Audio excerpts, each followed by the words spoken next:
Hello guys, this is Adonis Castillo Acid or Emilio Castillo, your World Championship of Performing Arts 2022 multi-medalist and Champion of the World Division winner.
Ang pinaka-worst nangyari sa buhay ko, yung namatay yung lola ko na time na college ako sa isang university dito sa Zamboanga.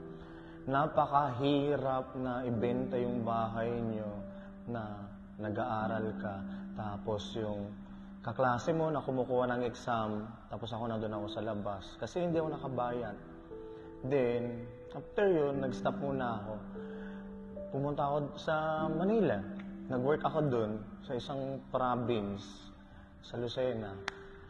Then, hindi ko naman nakalain na gano'n yung mangyayari sa buhay ko na habang nagbebenta ako sa mga paninda nila, nagbubuhat ako ng mga sakong-sakong pagkain ng mga baboy, feeds. Hindi ko akalain na mangyayari sa buhay ko. Kasi after yun, pag-uwi mo, kung ano meron pagkain sa mesa, kailangan nyo lang ang kakainin mo eh. Kaya, okay lang. As in, very sobrang mahirap yun na imagine na yung kanin na may langgam, meron sa sa kanin nandun, tapos makikita mo na may langgam, tapos kakainin mo yun, na parang sobrang sakit sa puso ko. Kasi pamilya mo yun eh. Gaganunin ka na kung ano meron sa mesa, yun lang ang kakainin mo. Parang sobrang hirap. Tsaka,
naglalampaso,